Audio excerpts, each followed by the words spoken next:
So coronary artery disease is also known as CAD or CHD, coronary heart disease. And then ACS, acute coronary syndromes, are a subset of CAD. You've got ischemia versus infarction, so it's important to differentiate the two. Ischemia is going to be a lack of oxygen. Infarction is going to be necrosis or cell death, and it results after prolonged ischemia. Angina pectoris, you've got a couple of different types.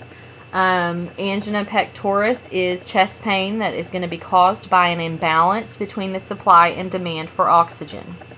So you've got chronic stable angina, which is CSA, or unstable angina. Alright, so with chronic stable angina, you've got chest discomfort. It is precipitated by exertion or stress, and it comes in a consistent pattern. It is usually relieved by nitroglycerin or rest. So again, you've got insufficient blood flow to the heart muscle because of that narrowed coronary artery, and it may cause chest pain when you've got more demand on the heart. Acute coronary syndrome. Patients have either unstable angina or a myocardial infarction, an MI. So your myocardial infarction can be further classified to a STEMI, which is ST elevation MI, or an NSTEMI, which is non-ST elevation MI. And then you've got unstable angina pectoris. So unstable angina pectoris, this is going to be chest pain that is chest pain or discomfort that is going to occur at rest. That's the differentiating factor.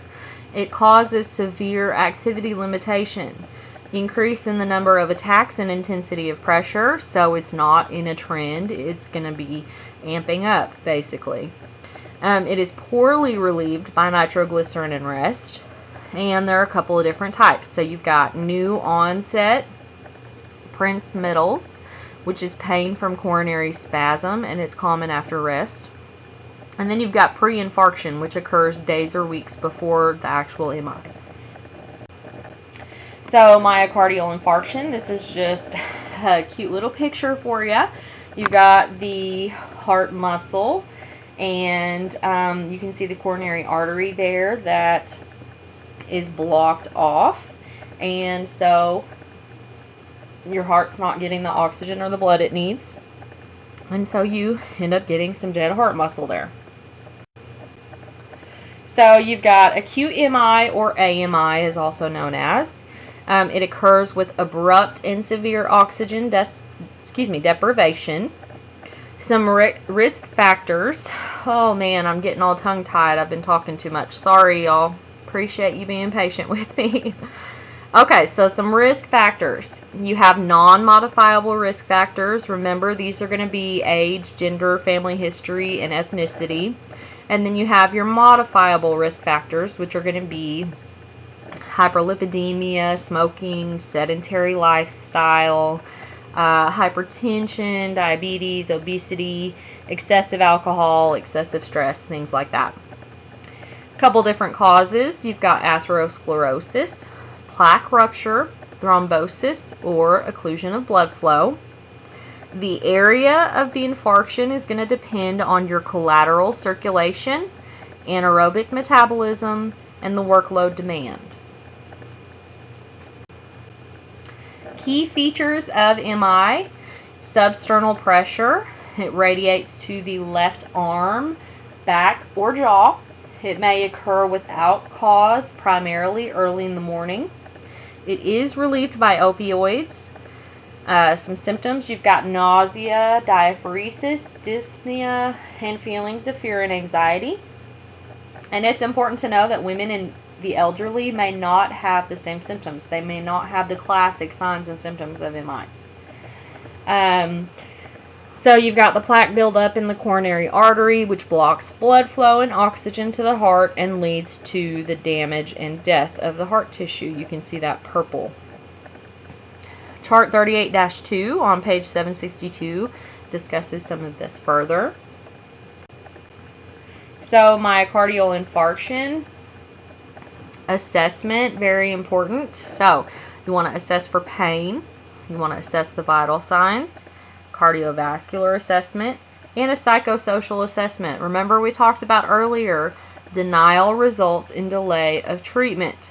You need to know basically everything on here, guys. This is really, really important. Denial puts the patient at greater risk. Signs and symptoms must be reported immediately so that you can prevent further harm. Obviously, if they're in denial, they don't report their signs and symptoms, and further harm occurs. Lab. You guys remember the cardiac enzymes? I'll go over them again. As I said in the previous presentation, I do not expect you to know the timelines that they peak and all that jazz. I also don't expect you to know the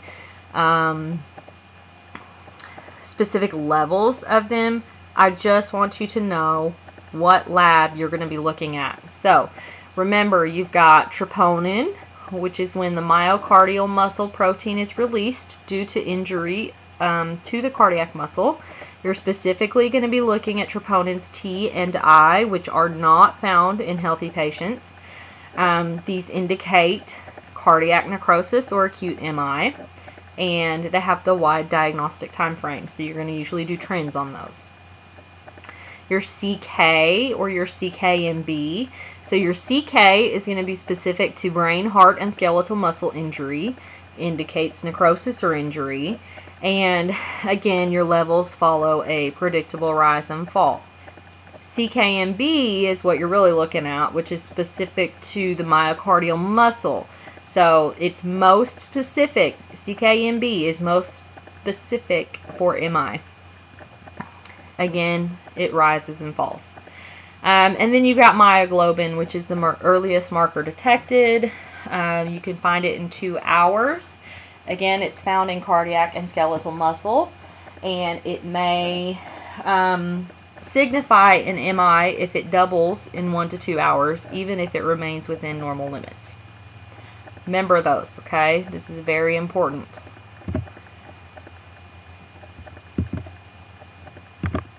So again, troponin, CKMB, myoglobin. 12-lead EKG. I'm not really going into this very deeply. I know Ms. Candler went over this with you guys, and you had a pretty substantial test over it. So this is just kind of an overview. Ischemia, you're going to see ST depression, T-wave inversion, or both. Coronary vasospasm, ST segment elevation, and then infarction. Again, you've got STEMI versus non-STEMI, or in-STEMI. So that means ST elevation MI versus non-ST elevation MI. T-wave inversion and an abnormal Q wave may be present. Women often present with an in-STEMI. Alright, so MI, nursing diagnoses, you're going to look at pain, inadequate tissue perfusion, activity intolerance, ineffective coping, risk for dysrhythmias, and heart failure. Remember, denial can prevent your lifestyle changes moving forward. You need to assist these patients get over that denial. Clarify. These 2 things are very important for you to know. So, denial is a concern. It's going to prevent moving forward. You also need to clarify resistance to lifestyle changes. This is going to allow you to identify the barriers that the patient perceives and better assist the patient moving forward. So remember that about denial and clarifying lifestyle changes. Modifiable risk factors, you've got diet, activity, smoking, alcohol use, and medication compliance. Again, important. Emergency treatment for MI. You've got Ch38-3, page 764. You're welcome. So you're going to be looking at the ABCs. Continuous cardiac monitoring is obviously important. You want to make sure that you assess pain and vital signs, monitor the EKG, and provide oxygen. So aspirin, 325 milligrams, is chewed. I thought it was very interesting, just as a side note. I believe your book said that 1 dose of aspirin can work in your system for anticoagulation for like 6 to 8 days. I thought that was wild. I had no idea. So, anyways, then you've got nitroglycerin, which is going to increase collateral blood flow and also causes vasodilation of the coronary arteries. And then finally, you've got morphine.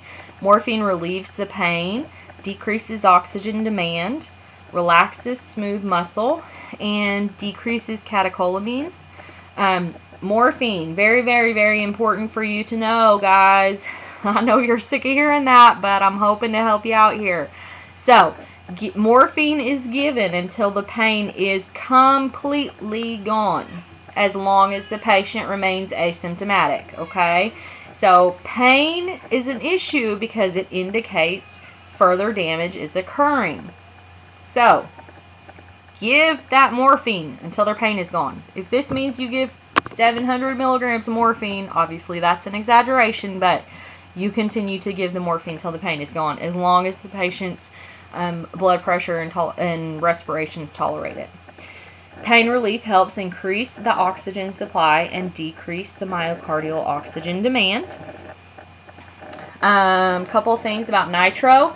There's a nursing safety priority on page 764. You want to make sure that no erectile dysfunction drugs have been taken within 24 to 48 hours because it can cause severe hypotension with nitro.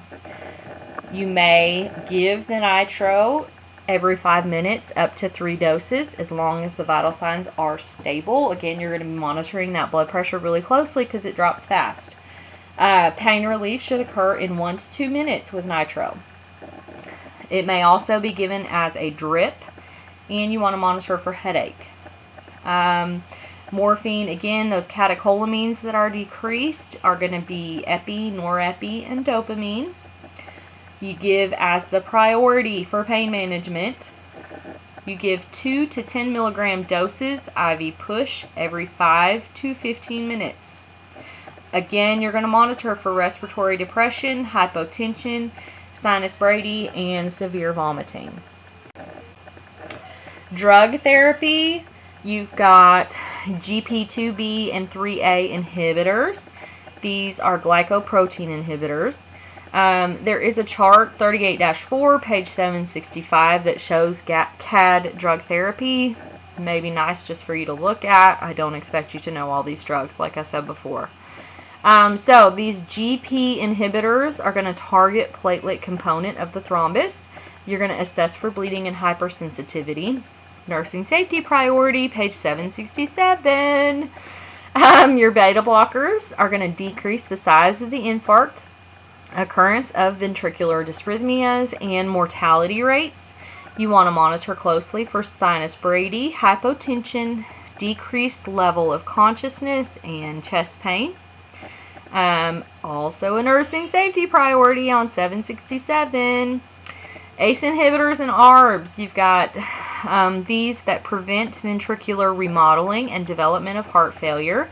You want to monitor for decreased output, hypotension, cough, change in potassium, creatinine, and BUN. And then fibrinolytics, which are going to dissolve the thrombi and restore myocardial blood flow. So, obviously, bleeding. Monitoring and managing heart failure. Heart failure is a common complication after MI. Left ventricular failure, obviously most common. You want to make sure you auscultate the heart and lung sounds. You're going to be listening for crackles, wheezing, and tachypnea. Frothy sputum, what does it indicate? I know you guys know it. Pulmonary edema. You want to monitor for changes in their level of consciousness and monitor for decreased output. Nursing safety priority, page 770. And then you've also got table 38-3 on page 771, which goes into the heart failure classifications. Cardiogenic shock, pretty serious. Signs and symptoms are going to be tachycardia, hypotension, blood pressure less than 90 or less than 30 from the baseline, output less than 30 mils an hour, clammy skin, decreased peripheral pulses, tachypnea, confusion, and pain. Alright, so your treatment is going to be to relieve pain. You want to decrease the cardiac oxygen requirements. Intra-aortic balloon pump may be used. It's also called IABP. This improves blood flow, decreases the preload and afterload, increases left ventricular ejection. So your balloon is inflated during diastole, and that increases the blood flow to the arteries.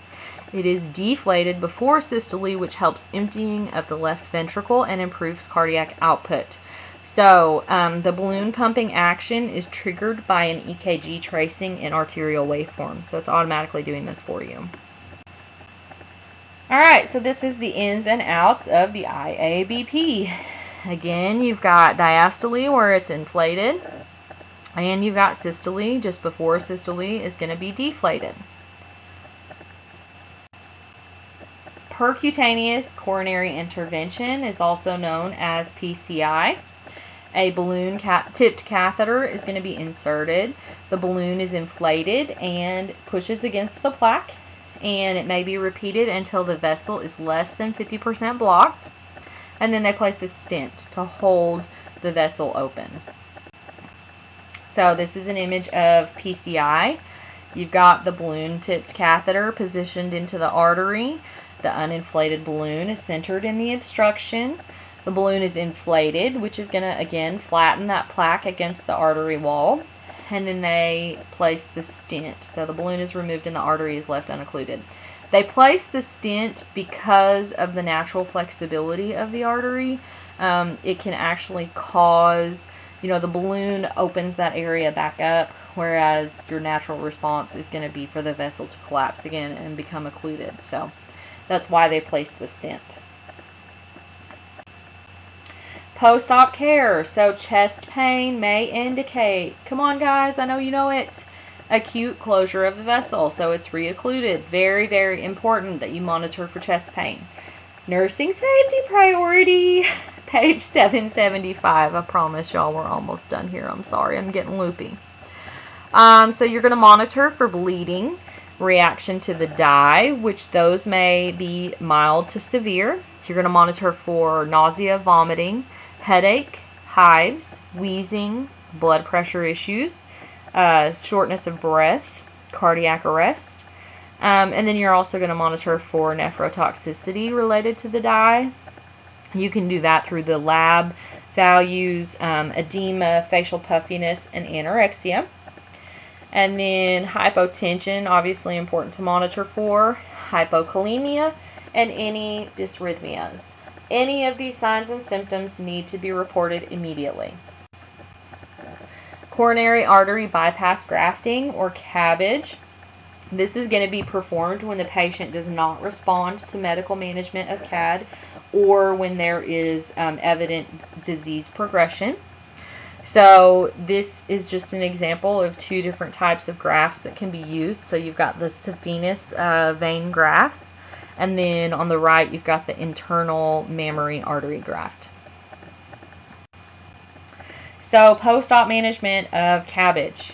Fluid and electrolytes, very important. You want to monitor for potassium fluctuations. It may be high, it may be low, doesn't matter. You need to monitor for it because obviously potassium affects your heart.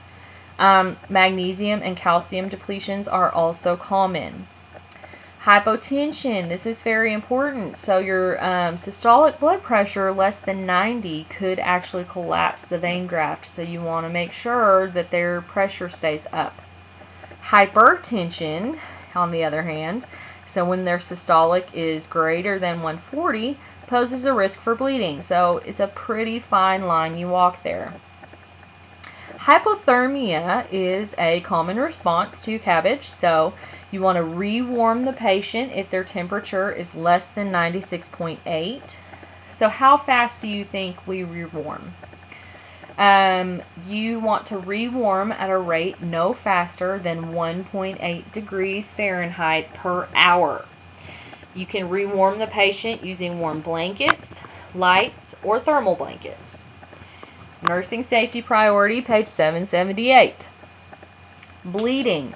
Chest tubes. They're going to have some chest tubes. They may have several chest tubes. So These may be pleural chest tubes, mediastinal chest tubes. It could differ. When is the drainage reported? Important to know that you report drainage when it's greater than 150 mils an hour. Okay, so post-op management, cardiac tamponade. Again, we talked about this. It's an emergency. Nursing safety priority, 778 in your book. Want to make sure that you ensure chest tube patency. You want to make sure that fluid is draining off your patient's heart. So, hallmark signs of cardiac tamponade is going to be mediastinal drainage suddenly stopping, jugular venous distension with clear lung sounds, so you've got fluid buildup but not in the lungs. Pulsus paradoxus, which is again going to be that blood pressure that is over 10 higher on one side, or on expiration, than inspiration. And then cardiovascular collapse. So, what do you do if your drainage suddenly stops? You need to know this. You are going to notify the physician immediately because it places the patient at very great risk for cardiac tamponade, which is an emergency. Altered level of consciousness, you want to make sure you do neuro checks every 30 to 60 minutes until the patient is awake, and then you're going to do them every 2 to 4 hours. Pain is very important. You need to understand, is it surgical pain or is it angina? So, surgical pain is going to be localized and it should not radiate, versus angina is not going to be localized. It's going to be in their heart. And it may radiate. Also, surgical pain is commonly associated to coughing or deep breathing because they've got those incisions. So, angina is not going to be related to those. Donor site is also very important to be aware of. So, nursing safety priority, page 779. You want to monitor the neuro status of the donor site hourly. So, whether they got the graft from the leg or from the radial artery, wherever they got it from, you need to make sure that you're monitoring the neuro status of that limb. Some other procedures that are out there, you've got minimally invasive direct coronary artery bypass, also known as mid-cab, transmyocardial laser revascularization, off-pump coronary artery bypass, and then you've got robotic heart surgery. So mid-cab is going to be used. It does not require cardiopulmonary bypass. You have a 2-inch left thoracotomy. The fourth rib is removed. The left internal mammary artery is going to be dissected and attached to the still beating heart. Post-op, you're going to monitor for chest pain and EKG changes. Incisional pain is greater than it is with the traditional cabbage. Turning, coughing, deep breathing, very important. And it's also very important for the patient to understand how to use their incentive spirometer. Transmyocardial laser revascularization. This is used for unstable angina and inoperable CAD with areas of reversible myocardial ischemia. The procedure is going to be, you're going to have a single lung intubation, left anterior thoracotomy to visualize the heart. A laser is used to create passages for blood. This is going to eventually allow the oxygenated blood to flow and nourish the muscle. Post-op hemodynamic monitoring is very important. Want to assess for angina, and you're going to monitor for bleeding. Off-pump coronary artery bypass, OPCAB. This is open heart surgery that is performed without the heart-lung bypass machine. Some advantages to this are going to be a shorter hospital stay, decreased mortality, decreased risk for infection, and decreased cost. A disadvantage is that it requires specialized cardiac surgeons. Hopefully all cardiac surgeons are specialized, but maybe not in OPCAB. So, robotic heart surgery. This is a relatively new method. It is less invasive, which is always a benefit. The surgical process is going to be simplified. It's endoscopic instead of open. It eliminates the risk for tremors, so people obviously have the ability to tremor, whereas your robot is not going to tremor. It increases the ability to reach inaccessible sites. So traditionally, sites that the surgeon's hands wouldn't be able to reach may be reached with robotic heart surgery. It also is going to improve the depth perception and the visual acuity for the surgeon.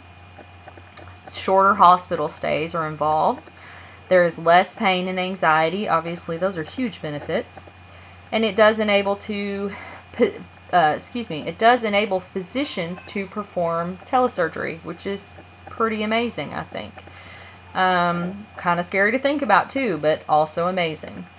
Computer failure is a disadvantage. Again, this does require a specialized physician, and the surgery length, interestingly, is going to be longer with robotic heart surgery. So those are some of the disadvantages. Home care, case management is very important. You want to identify the patient's home care needs. Are they going to have home health come in to care for them, or do they have family there? Cardiac rehabilitation, very, very important for these patients. Activity and exercise. Incisional care. There are a couple of charts, chart 38-8, 38-9, and 38-10, pages 780 to 781 that you can look at. Carry nitroglycerin, this is very important. Nursing safety priority, page 781. So, very, very important to know, nitro is carried in glass or a light resistance container. It cannot be carried in just whatever you want to carry it in. It also has to be replaced every 3 to 5 months. And then you're going to monitor the pulse, manage modifiable risk factors, ensure that you have medication compliance, and you need to know which signs and symptoms to report immediately. Chart 38-11, page 781. Guys, we've almost made it through it. Last slide. Whew. Okay, so these are just a couple of YouTubes that I would love for you to watch. Again, I think they're pretty awesome. You may not, but I hope that you take a look at them, and I hope that you enjoy them. So, really, once again, I appreciate you guys for being patient with me, listening to me for all these hours, and I hope you do amazing on your test and have a great week.